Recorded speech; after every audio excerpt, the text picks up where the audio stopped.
29살 남자입니다. 불과 2년 전에 젊다면 젊은 나이에 파혼을 경험하였는데요. 아마 이 결혼을 했더라면 지금 저는 어떻게 살고 있을지 생각만 해도 끔찍하네요. 아무리 남녀가 사랑을 하더라도 어른들이 반대하는 결혼을 하면 안 된다는 말이 있죠. 저는 처음에 사랑 앞에 그깟게 무슨 대수냐 생각했었는데 막상 제가 겪어보니 옛말 틀린 게 하나도 없더라고요. 제가 왜 이런 이야기를 하냐고요? 보통은 결혼을 할 때 배우자의 흠까지 사랑으로 덮는다고 하잖아요. 무슨 사랑과 전쟁도 아니고 덮고 넘어갈 정도의 수준이 아니었거든요. 솔직히 누구나 실수를 하며 살 수 있다고 생각하는데요. 문제는 실수를 넘어서 범죄 수준으로 저 하나 눈 감는다고 넘어갈 문제는 아니었다는 거죠.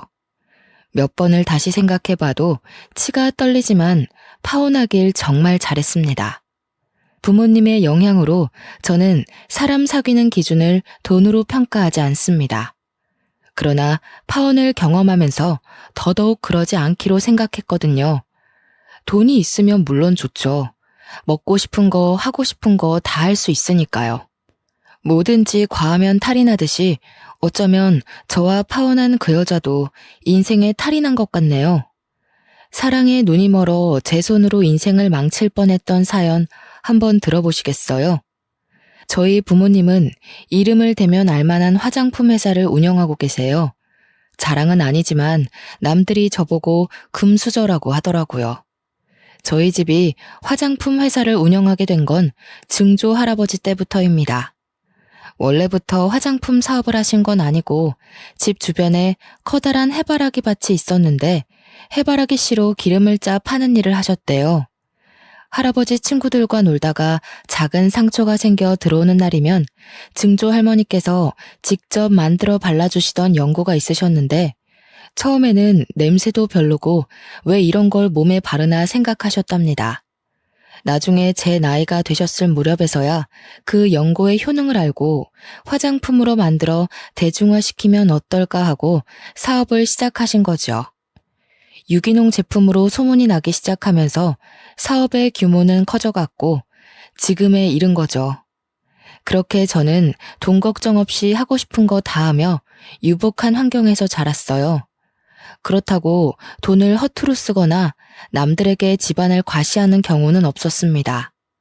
부모님이 돈을 많이 벌면 나보다는 남들을 위해 써야 한다며 항상 받은 만큼 베푸는 삶을 살라고 하셨거든요. 원래는 대학을 졸업한 뒤 곧바로 아버지 회사에서 경영 수업을 받을 예정이었어요. 하지만 아버지는 세상 돌아가는 물정을 알아야 한다며 오피스텔을 하나 얻어주시고는 일절 지원을 하지 않으셨습니다. 생활비, 용돈, 식비, 그 모든 것을 제가 스스로 해결해야 했고 저도 동의한 부분이었지만 막상 혼자 모든 걸 해결하려니 정말 막막하더라고요. 매번 어머니나 이모님이 해주시던 밥만 먹다가 제가 스스로 요리도 해보고요. 말 그대로 맨땅에 헤딩이었습니다. 그래도 다행인 건 용돈을 차곡차곡 모아둔 덕에 당장 생활할 돈은 있었죠. 제가 취업한 회사는 A그룹 계열사로 마케팅이나 기업체 홍보를 도와주는 업체였는데요. 저는 홍보팀에서 업무를 담당하게 되었습니다. 입사한 지 한 달 정도가 되었을 무렵 입사 동기들과 술자리를 가졌어요. 회사에 적응을 했냐, 일은 어떻냐 등 이런저런 이야기를 하며 술 한 잔을 기울였죠. 그러다 각자 연애에 대해 말을 하게 되었죠. 별 관심이 없던 터라 듣는 둥 마는 둥 하며 안주를 먹고 있는데 동기 녀석 중 하나가 저에게 연애해 볼 생각 없냐고 묻는 거 아니겠습니까? 아직 자리 잡기 전이고 누굴 만날 여력이 되지 않았기에 지금 당장은 생각이 없다고 했죠. 사실 연애를 하는 데 있어서 쓰라린 아픔이 여럿 있었죠. 첫사랑도 대학을 다니며 만나던 여자친구들도 저는 제가 차본 적이 없거든요. 실제로 사귀면서 나중에 제 배경을 알고는 부담스럽다며 이별을 구했던 터라 남들처럼 평범한 연애는 하기 어려웠어요. 좋게 헤어졌던 적이 없거든요. 윤성아, 우리도 이제 어엿한 사회인인데 연애도 하고 슬슬 결혼도 해야지. 번듯한 직장에 생긴 것도 이 정도면 준수하지. 어디 모자란 데가 있냐? 동훈아, 너도 잘 알잖아. 내가 겁나서 연애하겠냐? 만났다 쳐. 또 차이라고. 난 차라리 평생 솔로로 살련다. 생각해주는 마음은 고맙다. 그래, 그 마음 내가 잘 알지. 드라마에서 보면 재벌은 재벌끼리 결혼하잖냐. 너도 정략 결혼 뭐 그런 거 안 해? TV에서 보면 거래처 대표 딸이니 무슨 의원 딸이니 하면서 다 연결되던데? 말이 되는 소리를 해라. 우리 집이 무슨 샘샘그룹 수준도 아니고. 그리고 우리 집 그렇게 보수적인 집 아니다. 우리 부모님도 대학 때 만나서 연애 결혼하셨다고. 나는 자연스러운 만남을 추구해. 정략 결혼? 난 절대 그런 거 안 할 거야. 연애는 부질없다며 저한테 연애는 사치인 것 같다고 신세한탄을 하자 회사 사람 중에 유일하게 저희 집에 대해 아는 친구였던 터라 저를 이해해 주더군요. 그래도 기분 좋게 모임이 마무리되고 며칠의 시간이 흘렀습니다. 저에게 연애해 볼 생각 없냐던 동기 녀석이 간만에 불금을 즐겨보자며 저녁을 먹자고 연락이 온 거예요. 그래서 퇴근 후 근처 식당에서 보기로 하고 먼저가 기다렸습니다. 한 20분쯤 지났나? 언제 오나 전화를 해보려던 찰나 가게로 동기와 처음 보는 여자가 같이 오는 게 아니겠어요? 동기랑 둘만 보는 줄 알았는데 처음 보는 사람이 있어서 그런지 분위기가 괜히 낯설게 느껴졌어요. 인사해. 얘는 남가은. 이쪽은 내 입사 동기 정윤성이고. 아, 윤성아. 가은이 예쁘지? 가은이는 거래처 담당 직원인데 나랑 동갑이지 뭐야? 일하면서 연락하다 보니 우리 친구 먹기로 했어. 너한테도 소개시켜주고 싶었어. 이야, 잘 어울리는 한 쌍인데? 괜한 자리에 끼어든 건 아닌가 모르겠네요. 내가 만나게 해달라고 졸랐어요. 동훈이가 사진을 보여주는데 그쪽 보고 첫눈에 반한 거 있죠? 기분 나빴다면 미안해요. 가은이가 성격이 얼마나 좋은데 이왕 이렇게 된 거 나이도 같으니 친구로 지내는 게 어때? 원래 친구에서 연인으로, 연인에서 부부로 다 그렇게 된다더라. 너는 무슨 소리라는 거야? 임마, 뜬금없이. 같이 오는 사람이 있었으면 미리 말을 해야지. 그리고 늦으면 늦는다고 이야기라도 하던가. 너도 참. 그러니까 내가 오늘 술 한잔 산다잖냐. 우리 가은이 모시고 오느라고 조금 늦었다. 미안하다 미안해. 자자, 이렇게 만난 것도 인연인데 다들 한잔합시다. 분위기가 무르익어가고 그 여자와 번호도 교환하며 셋이서 늦은 밤까지 술을 마셨죠. 그 여자도 취기가 있었지만 숙취 해소제를 사와 저를 챙겨주는 모습에 호감이 생겼고요. 그 뒤로 서로 연락하며 좋은 친구 사이가 되었고 사적으로 만나는 횟수도 늘어나게 됐죠. 대화를 하다 보니 취미 생활도 비슷해 이야기가 더 잘 통했던 것 같아요. 제가 밥도 못 먹고 일한다 하면 자신의 도시락을 싸면서 제 것도 같이 싸주고 회사가 가까웠기에 지나가면서 일 때문에 힘들 텐데 당 충전을 하라며 커피도 사주고 세심하고 배려 있는 모습에 저는 감동을 받았죠. 이런 여자면 평생을 같이 살아도 행복할 것 같았어요. 어느 날 영화를 보고 맛있는 음식을 먹으며 데이트를 했는데 그날 제가 고백했습니다. 친구 말고 진지한 사이가 되어보자고. 그렇게 저희는 연인 사이로 발전했습니다. 지금 생각해보면 정말 후회할 짓이었네요. 시간을 되돌릴 수만 있다면 그때 저를 뜯어말렸을 거예요. 몇 개월이 시간이 흐른 뒤 가을 어기였을 겁니다. 여전히 저희는 열렬히 사랑하고 있었고 미래를 함께하기로 약속하여 결혼을 이야기했죠. 그러던 어느 날 대학 동창 모임이 있었는데 파트너를 데리고 오라는 소리에 여자친구를 소개시켜주고 싶어 동행했어요. 오랜만에 보는 얼굴들이라 한참 반갑게 인사를 하는데 잠깐 살펴본 여자친구의 표정이 왠지 어두워 보이는 거예요. 많이 어색한가 싶어 불편하면 자리를 옮기냐 물어봤지만 한사코 괜찮다며 대답을 하기에 괜찮은 줄 알았죠. 나중에서야 말씀드리겠지만 불편했던 이유는 따로 있었더군요. 친구들은 제가 결혼할 여자를 데려왔다고 하니 많은 관심을 가졌습니다. 윤성아, 재수씨 같은 미인을 만나다니 너 진짜 행운하다. 자식, 집안도 그렇고 뭐 하나 빠지는 게 없구만. 역시 태생부터가 다른 금수저였어. 야, 여기서 집안 이야기가 왜 나와? 조용히 해. 여자친구는 동료 소개로 만났어. 우리 지금 결혼을 전제로 진지하게 만나는 중이고 곧 양가 인사드리고 상견례 예정이야. 재수씨, 어디 살아요? 대학교 어디 나왔어요? 우리랑 동갑이랬나? 이 자식 원래 공개연애 같은 거 안 했는데 결혼한다는 말이 진짜인가 보네? 대단한데. 재수씨, 완전 땡 잡은 겁니다. 아, 저는 A대학 경영학과 나왔어요. 나이는 윤성 씨랑 동갑이에요. 윤성 씨 같은 사람 만나게 돼서 저는 엄청 감사하고 있어요. 땡 잡았죠. 친구들은 여자친구에 대해 상당히 궁금했는지 여러 질문을 많이 하더군요.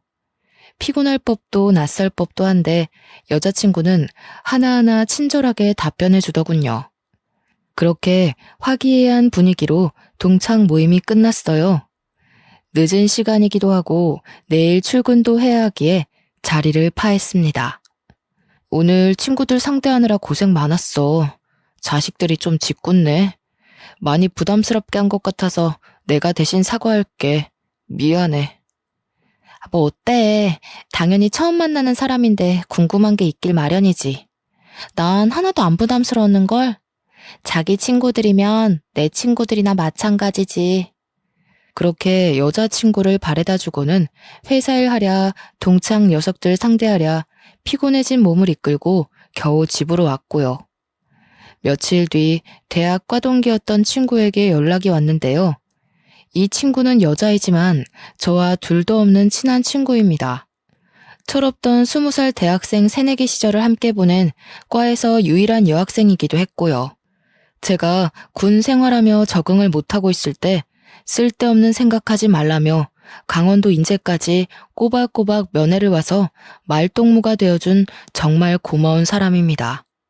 친구는 제 여자친구에 대해 해줄 말이 있다며 전화를 한 거였어요. 그날 처음 봤을 텐데 제 여자친구에 대해 무슨 말을 하는지 궁금해 말해보라 했죠. 윤성아, 내가 너한테 좀 안 좋은 소리를 할 거야. 그래도 곡해하지 말고 들어줬으면 해. 네가 어떻게 생각할지 모르겠지만 네가 지금 만나는 여자친구가 말이야. 상당히 소문이 안 좋은 사람이니 조심하는 게 좋을 거야. 내 여자친구가 소문이 안 좋다니? 갑자기 연락해서 그게 무슨 뚱딴지 같은 소리야. 너 동창 모임에서 내 여자친구 처음 본 거 아니야? 무슨 근거로 그런 말을 하는데?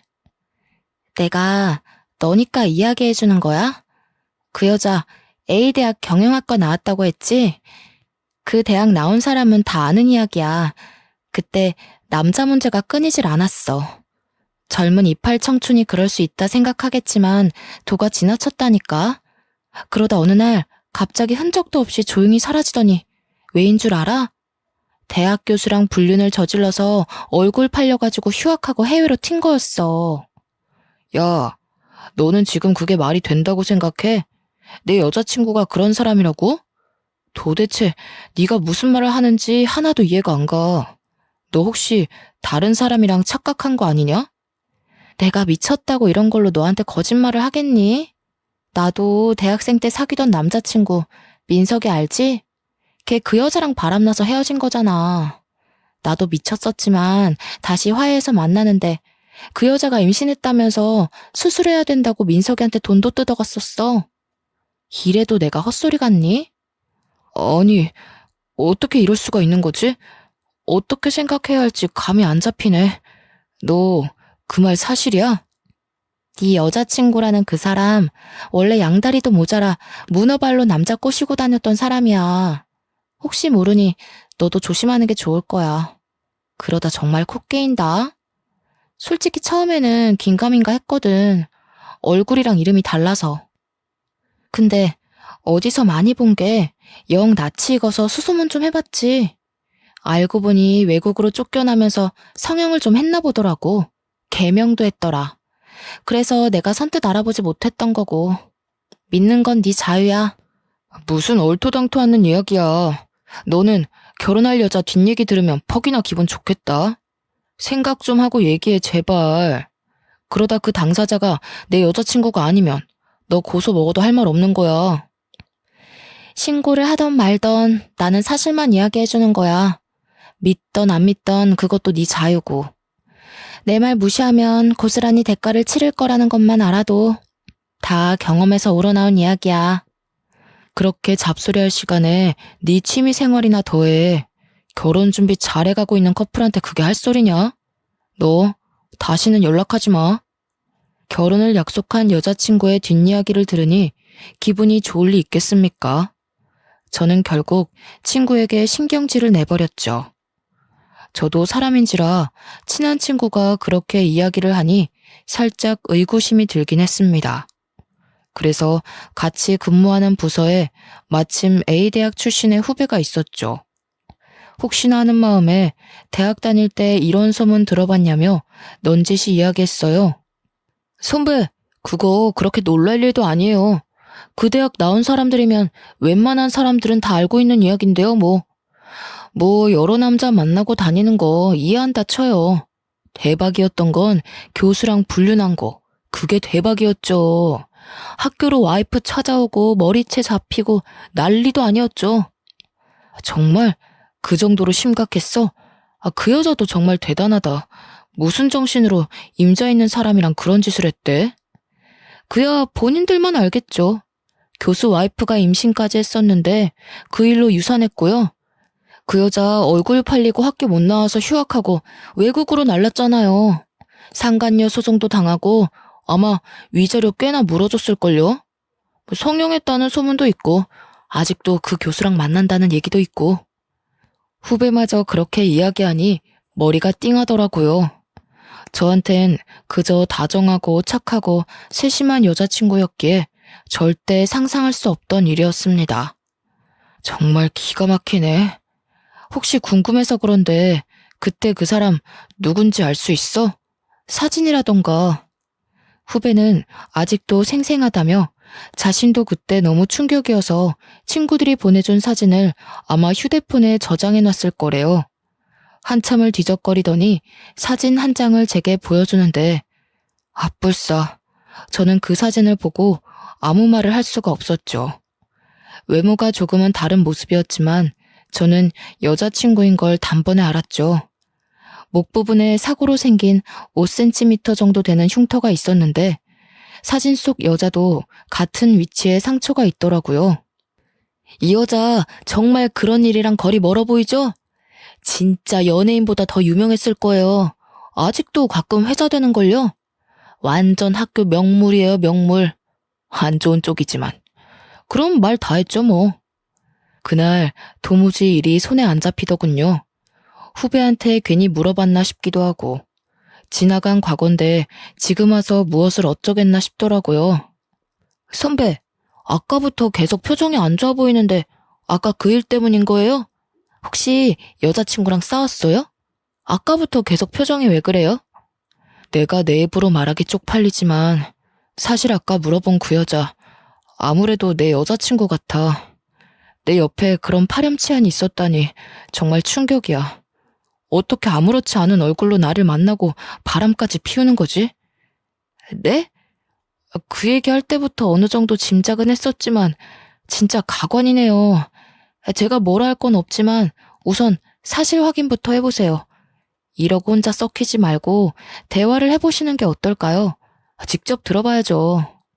결국 찝찝한 마음을 덜어내기 위해 퇴근 후 여자친구와 만났어요.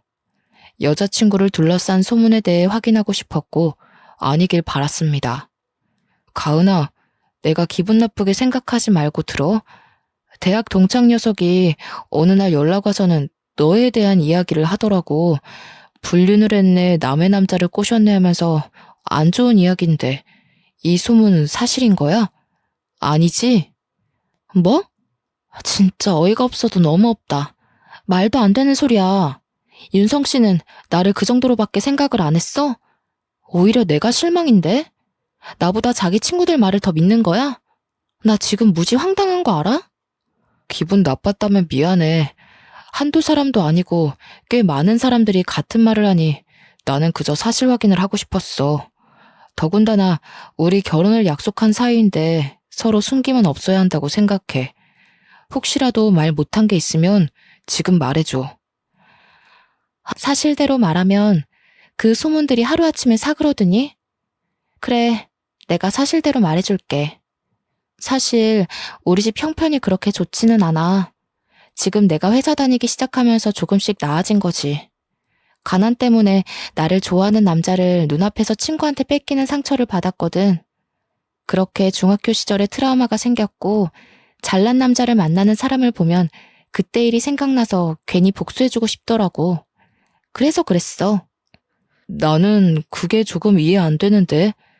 그 시절 트라우마가 얼마나 심했으면 그게 지금까지 이어지는 건데. 내가 이해를 못하는 것일 수도 있지만 자기가 조금 이상하다는 생각 안 들어? 그래, 나도 내가 이상한 거 알아. 근데 결단코 그 이후로 누굴 만나거나 그런 적 없어. 그리고 대학 교수도 유부남인 거 몰랐어. 그건 정말이야. 저는 여자친구의 해명에 그 어떤 대답을 해줄 수가 없었어요. 애초에 그런 상황들이 용납이 되질 않았고 이해가 되질 않았거든요. 제발 아니길 바랬지만 여자친구에게 실망해 저는 이별을 고했습니다. 며칠이고 여자친구는 연락을 해오며 과거에 연연해하지 말고 지금의 온전한 자신을 봐달라며 사정을 하더라고요. 회사 앞에도 찾아오고 여전히 아침마다 정성스럽게 싸온 도시락을 회사로 전달해주고 본의 아니게 저를 속인 것에 대해 많이 반성하고 있다고 매일 연락도 해왔어요. 그런 행동이 계속되자 저도 무슨 생각에서 측은지심이 들었고 2달여 만에 여자친구를 용서하고 결국 다시 만남을 이어갔습니다. 나이도 나이인지라 과거는 용서하기로 했고 저희는 다시금 불타오르는 사랑을 했죠. 결혼에 대해 진지하게 고민을 하며 양가 집안에 인사를 했습니다. 그때서야 여자친구에게 저희 집안에 대해 이야기를 해주었어요. 가은아, 대한화장품이라고 알지? 그 회사 대표님이 우리 아버지셔. 어머니는 로얄 미술관 운영하시고. 미리 말 못해서 미안해. 사실 네가 날 부담스러워할까봐 말을 못하고 있었어. 그게 뭐? 자기 부모님이 뭐 하시는 분이던 상관없어. 내가 윤성 씨랑 결혼하는 거지. 그 배경이랑 결혼하는 건 아니잖아. 그리고 이렇게 저렇게 살았든 무슨 상관이야. 제일 중요한 건 우리 둘이야. 여자친구는 의외로 덤덤했고 아무렇지 않아 하더군요. 마치 미리 알고 있다는 듯이 그런 게 대수냐며 결혼에만 집중하자 하더라고요. 순간 우리 집에 대해 알고 있나? 동훈이가 우리 집에 대해 말했나? 이런 생각이 들더군요.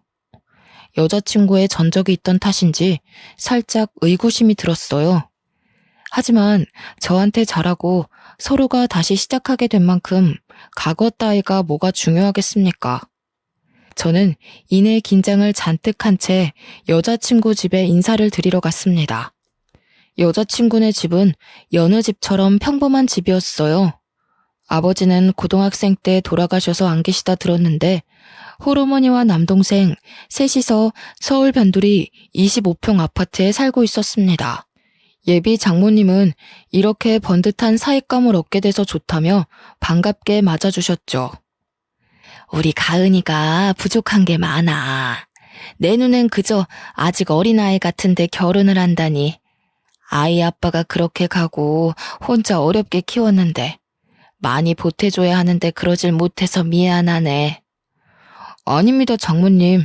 저희가 좋아서 하는 결혼이고 그저 부모님들은 저희 예쁘게 잘 살라고 응원만 해주시면 그걸로 만족합니다. 가은이 저한테 맡겨주셔서 감사드려요. 실망시켜드리지 않을게요. 장모? 자네가 그렇게 생각해주니 내가 고맙지. 여긴 내 집이다, 우리 엄마다 생각하고 편하게 대해줘. 아이고, 듬직해라. 그렇게 상견례 날까지 무사히 진행되었고 결혼 준비로 바쁜 나날을 보내게 되었습니다. 결혼을 2달여 정도 남긴 시점이었을까요? 저희는 모처럼 정신없던 일상에 휴식기를 갖고자 제주도로 여행을 가기로 했어요. 유부녀 유부남이 되기 전 마지막 여행 겸 저희만의 기념을 하고 싶었습니다. 저는 여자친구에게 제주도 여행을 제안했죠. 4박 5일간의 빡빡한 일정 속에 시간 가는 줄도 모르고 좋은 시간을 보냈습니다. 여행 마지막 날 밤 쇼핑도 하며 하루 종일 돌아다닌 탓인지 피곤한 몸을 이끌고 일찍 잠자리에 들어 단잠에 빠져 있었어요.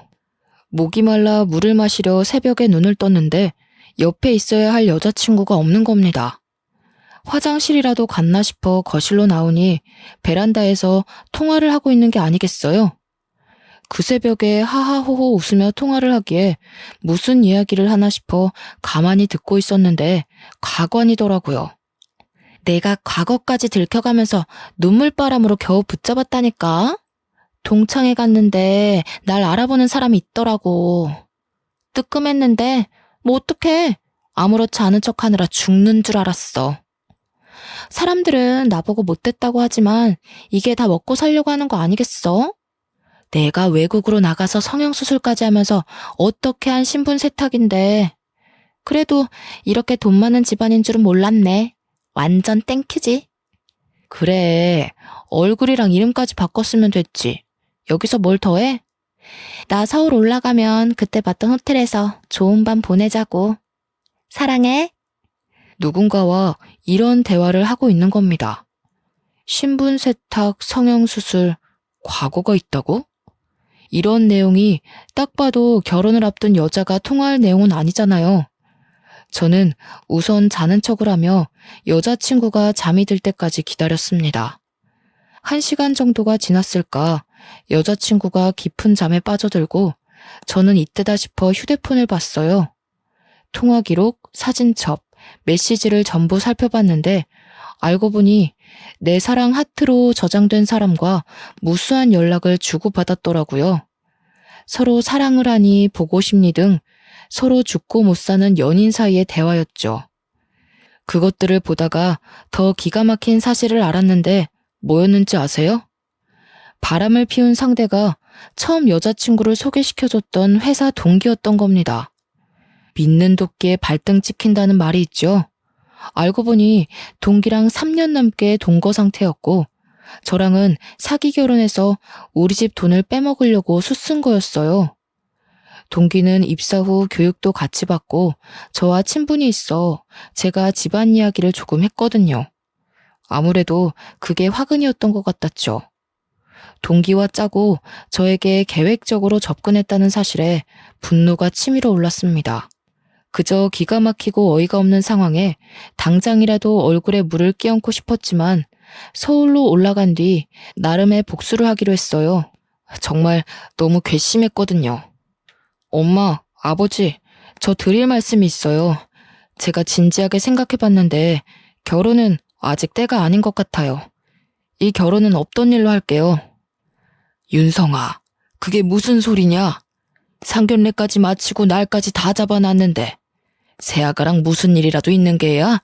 싸운 거야? 그게 아니라요.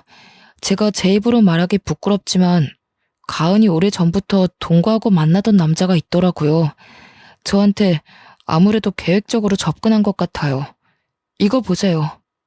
아버지께 여자친구의 일을 사실대로 말씀드리며 제 휴대폰에 저장해놓은 사진과 녹음 파일, 동영상을 모두 보여드렸죠. 아니 이게 진짜 사실이란 말이냐? 여태껏 너를, 아니 우리를 가지고 놀았단 말이냐? 세상에 이런 괘씸한 일이 있나? 이런 것들은 사회에서 갱생할 수 없게 만들어야 해. 이건 우리 집안을 무시해도 개무시를 한 거야. 내 이것들을 그냥. 아들, 너 왜 그런 거 말도 안 하고 여태 혼자 참았니? 엄마 아빠가 뒤에 이렇게 눈을 시퍼렇게 뜨고 있는데 감히 내 이것들을 그냥. 여보, 윤성이한테 맡겨봅시다. 저 녀석도 다 생각이 있는 거겠지. 나라고 안 나서고 싶겠어? 내 당장 윤 변호사 시켜서 그것들을 감옥에 쳐넣어도 모자라지만 윤성이가 알아서 잘 해결할 테니 일단 두고 봅시다. 그래, 앞으로 어떻게 할 생각이냐? 이번 일로 인생의 쓴맛을 알았어요. 그런 여자를 믿은 제가 바보였죠. 길지는 않지만 어느 정도 사회생활을 해봤으니 아버지 회사에서 배우고 싶어요. 듣던 중 반가운 소리구나. 아직 약속한 시간이 남긴 했다만 상황도 상황이니만큼 그렇게 하도록 해. 내가 김 대표에게 연락해 둘 테니 알아서 처리하고 다음 주부터 회사로 나와. 저는 다니던 회사에 사직서를 제출하는 것과 동시에 사내 게시판에 바람을 피운 동기를 저격하는 글을 올렸어요. 물론 제가 가지고 있던 모든 증거 자료까지요. 제 아내의 내연남을 고발하고자 합니다. 회사에서 함께 일하는 동료가 저와 결혼 예정 중인 예비 아내와 바람을 피고 있습니다. 내연남은 마케팅 2팀의 대리이며 이미 제 예비 아내와 만나서 여러 번 깊은 관계를 가졌음에도 입사 동기였던 저에게 의도적으로 소개해 주었으며 심지어 결혼을 얼른 하라고 부추겼습니다. 저는 뒤늦게 둘의 더러운 관계를 알게 되었고 여러분들에게 마케팅 2팀에 소속된 내연남의 이중적인 모습을 보여주어 더 이상 다른 분들은 피해 없길 바라는 선의에서 이 글을 게시합니다. 야, 정윤성! 사내 게시판에 글 올린 거 너 맞지? 너 당장 이 글 내리지 못해? 내가 명예훼손으로 고소해서 콩밥 먹이기 전에? 정신이 어떻게 된 거 아니야? 너 미쳤어? 미쳤냐니? 너야말로 미친 거겠지. 어떻게 작정하고 그런 짓을 하냐? 네가 그러고도 사람이야? 고소? 하고 싶으면 얼마든지 해봐. 게시판에 저격글 올린 게 비열한 방법이지 않느냐고요? 그러면 그들과 똑같은 사람 되는 거 아니냐고요? 작정하고 사기치려 달려드는 사람들도 있는데요. 저라고 못할 거 없지 않습니까? 물론 여자친구 회사 익명 게시판에도 글을 올렸죠. 반나절도 지나지 않아 제 휴대폰은 불이 나기 시작했고 여자친구, 동기, 회사 동료들까지 저는 모든 연락을 차단했어요. 여자친구가 매일같이 오피스텔로 찾아와 자신이 잘못했다며 용서를 빌더라고요. 저는 곧바로 짐을 모조리 싸들고 부모님 집으로 합가했습니다. 윤성 씨, 왜 이렇게 연락이 안 돼? 지금 자기가 무슨 오해를 하고 있는 것 같은데 내가 다 설명할게. 나랑 이야기 좀 하자. 5분만 시간 내줘. 내가 말했지. 너랑 동훈이는 상대할 가치도 없어. 이렇게 이야기해주는 것도 마지막이야.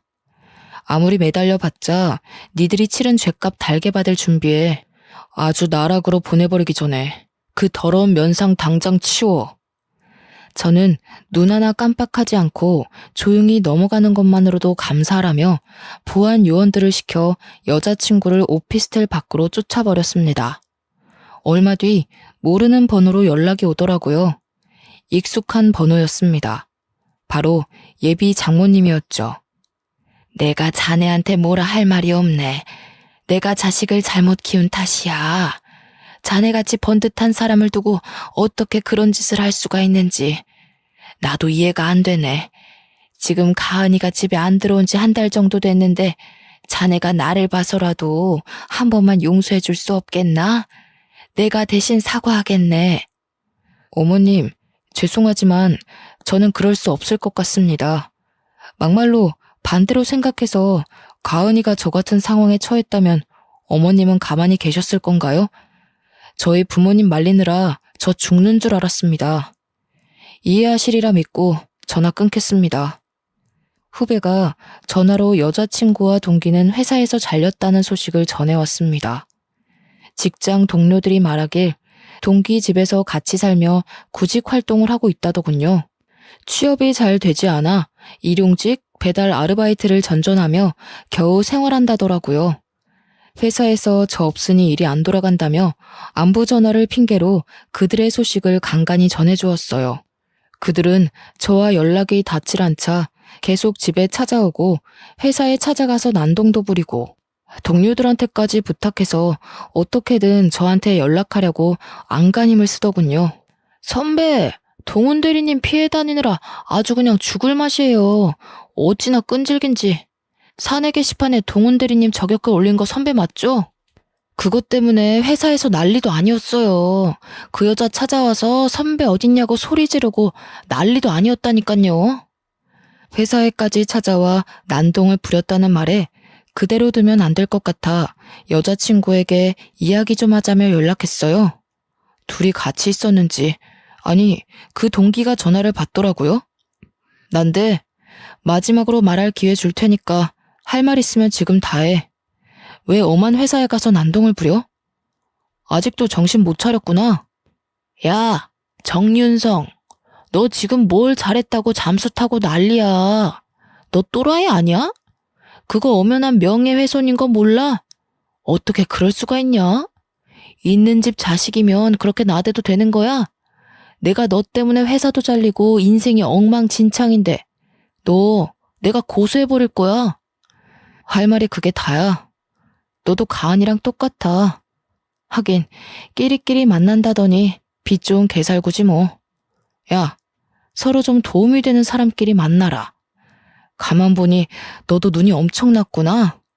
마지막으로 말하는데 한 번 더 회사로 찾아가서 난동 부리면 각오하는 게 좋을 거야. 난 더 이상 할 말 없는데 할 말 다 했으면 끊는다. 며칠 조용하나 싶었는데 진짜로 저를 명예훼손으로 고소했더라고요. 저는 여자친구에게 약혼 해제의 책임에 따른 손해배상 청구 소송을 진행하며 강력한 법적 대응을 했습니다. 그들이 어떻게 나올 거다라는 걸 어느 정도 예상을 했던 터라 준비부터 소송까지는 수월했거든요. 제가 가지고 있던 증거들, 그리고 추가적으로 저에게 막말하며 전화통화했던 녹음 파일까지 모든 증거들이 저에게 유리하게 작용하여 재판은 당연히 제가 승소했죠. 그들은 저에게 5천만 원이라는 배상금을 지불하라는 판결을 받았습니다. 자신들은 돈이 없다며 취직도 못하고 있다며 한 번만 봐달라고 눈물과 콧물을 쏟으며 손과 발이 닳도록 싹싹 빌더라고요. 하지만 이제 와서 빌면 뭐합니까? 이미 엎질러진 물이고 돌이킬 수 없는 강을 건넜는데 말이죠. 뒤도 안 돌아보고 재판장을 나가려고 하자 제 바지가랑이를 잡고 늘어졌습니다. 윤성 씨, 내가 정말 잘못했어. 한 번만 봐줘. 선처해줄 수 없겠어? 우리가 무슨 돈이 있어서 그래. 어떻게 하면 용서해줄래? 하라는 대로 다 할게. 정말 죽을 죄를 지었어. 예, 아가. 아니, 김가은 양. 내가 아무 말 안 하고 넘어가려 했지만 이 말은 해야겠어. 감히 니까짓 게 우리 아들을 넘봐? 하도 우리 아들이 좋다니까 그냥 결혼시키려 했어. 근데 그랬으면 천추의 한이 될 뻔했네. 긴 말 필요 없고 잘못을 했으면 벌을 받아야 하는 게 마땅한 거야. 어디서 뻔뻔하게 용서를 구해? 엄마, 괜히 힘 빼실 필요 없어요. 본인들 잘못은 본인들이 제일 잘 알겠죠. 더 이상 상대할 가치도 없으니 집에 가서 이모님한테 맛있는 거나 해달라고 해요. 윤성아, 내가 정말 잘못했다. 나를 때려 죽여도 좋아. 제발 선처해줄 수 없을까? 내가 무슨 염치로 너에게 용서를 바라겠냐만 우리가 무슨 돈이 있냐. 회사에서 잘린 탓에 퇴직금은커녕 오히려 빚만 생겼어. 이렇게 부탁할게. 제발. 결국 그들은 배상금을 지불하지 않는 대신 저희 회사에서 미화 직원으로 일을 하기로 했습니다. 자신들이 용서받을 수 있고 돈을 벌 수 있는 일이라면 무슨 일이든지 하겠다고요. 아침에 출근할 때마다 청소를 하고 있는 모습을 보고 있노라면 고소해 죽겠습니다. 저는 아버지 회사에서 일반 사원으로 근무하고 1년 정도 후에 본격적으로 경영 수업을 받으며 본부장 직책으로 승진했습니다. 성공한 젊은 사업가 이미지를 더해 뉴스나 해외 언론에도 소개되며 승승장구하게 되었고요. 가끔 지나가며 그들을 발견하면 갑질 아닌 갑질을 했습니다. 주변에 시선도 있고 그러면 안 되는 걸 잘 알지만 너무 통쾌한걸요. 여기 복도가 왜 이렇게 더럽습니까? 보안요원, 여기 청소를 도대체 누가 하는 건가요? 이런 거 제 위치에 해놔야 미연의 사고로 방지할 수 있는 겁니다. 여기 책임자 누굽니까? 아까 미화부 직원들이 청소를 한다 했는데 알아보겠습니다. 윤성아, 아니 본부장님, 제가 잠시 정신을 팔았네요. 다시 하겠습니다. 정말 죄송합니다. 잘리기 싫으면 똑바로 하란 말이야. 화장실도 이동훈 씨 책임 구역이죠? 요즘 거기 냄새 많이 난다고 사람들이 직접 방향제를 뿌립니다. 얼마나 청소를 안 했으면 직원들이 그럽니까? 화장실 청소 하나도 못해요? 미아팀 직원 관리랑 교육을 도대체 어떻게 하는 거야? 아이고, 본부장님 죄송합니다. 제가 잘하라고 지시했는데 실수가 있었나 보네요. 다시 시정하도록 하겠습니다. 내가 부당하다고 생각해요? 일하는 만큼 월급 드리지 않습니까? 각자 역할이라는 게 있는 겁니다. 매뉴얼도 있고 하는 방법도 나와 있는데 청소 하나 하는 게 그렇게 어렵습니까? 그리고 계단이나 여기 에스컬레이터 손잡이 보세요.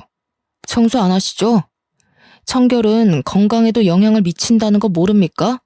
당장 깨끗하게 다시 하세요. 본부장 직책을 맡고서는 정말 바쁜 나날을 보냈습니다. 아버지께서 과제 명목으로 주시는 크고 작은 프로젝트를 여러 개 성사시키기도 했죠. 덕분에 경영 수업을 받는 후계자로서 회사의 입지 또한 많이 좋아졌어요. 툭하면 출장에 야근에 많이 피곤했지만요. 열심히 서포터해주는 팀원들과 협동해서 늘 좋은 성과를 냈어요. 그 중에 가장 팀워크가 좋았던 건 유 팀장이었습니다. 유 팀장이 누구냐고요?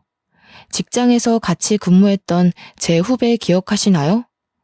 그 후배는 대학을 나오지 않았음에도 명석한 두뇌와 일머리가 좋기로 소문났던 인재였죠. 같이 근무하며 정말 일 잘한다라는 말을 입에 달고 달았을 정도였으니깐요. 작은 회사에서 썩히긴 아까운 사람이었고 본래 마케팅 업무를 했던 사람이라 그런지 업무를 해결하는 능력이 상당히 좋았습니다. 그래서 제가 아버지 회사에 입사한 이후 그 후배를 마케팅 팀장 자리로 스카우트 제안을 했죠. 저와 일하는 것이 즐겁다며 흔쾌히 허락했고 여전히 좋은 파트너로 잘 지내오고 있답니다. 본부장님, 이 부분은 이렇게 진행하는 게 좋을 것 같고요. 경험상 이 방법도 나쁜 방법은 아니지만 리스크를 감안하면 비안이 좋은 것 같습니다. 본부장님 생각은 어떠세요? 지윤아, 너는 매일 같이 야근을 밥 먹듯 하는 상사가 지겹지도 않냐? 아무리 내가 스카우트 해왔다지만 어떻게 너 나보다 더 열심히 하는 것 같다? 본부장님, 먹고 살려면 뭔들 못하겠어요. 당연히 제 상사시고 위에서 시키는 일이니 눈 한 번 끔뻑하고 예 알겠습니다 하는 거죠. 일합시다 일. 이러다가 오늘 안에 끝낼 수나 있겠어요? 나 참 천하의 유 팀장 아니랄까봐. 어떻게 본부장보다 일머리가 좋냐 이거야. 며칠 전에 우수사원 표창도 받았다며? 그거 내가 힘써준 거 알지? 너 나한테 뭐 해줄래? 데이트? 술 한잔? 선배, 시덥지 않은 농담 그만하고 마저 검토나 끝내요. 그리고 선배가 뭔 힘을 써줘요. 모두가 제 능력을 알아본 거지. 무슨 농담을 못하냐. 내가 너 때문에 오기가 생겨서 더 열심히 일해야겠다.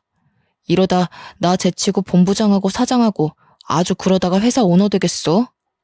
함께 일하며 울고 웃고 많은 시간을 함께하니 자연스레 정이 싹 트더군요. 처음에는 호흡이 맞는 직원일 뿐이었지만 어느 순간 일뿐만 아니라 제 옆에 늘 있어주면 좋겠다는 생각을 했죠.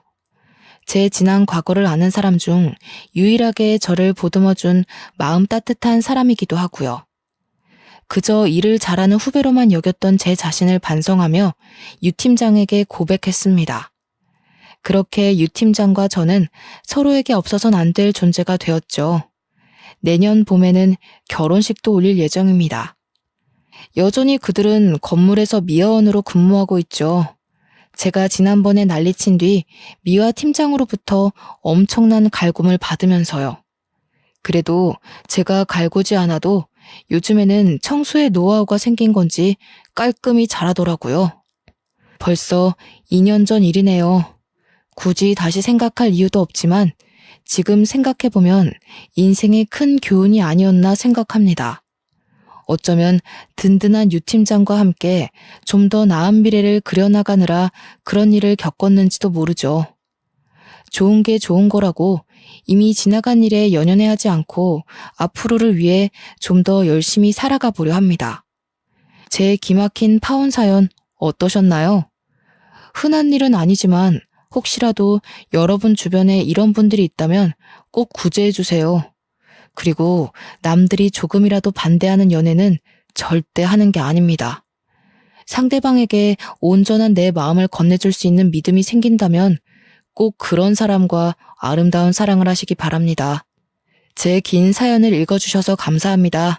좋은 나날 되세요.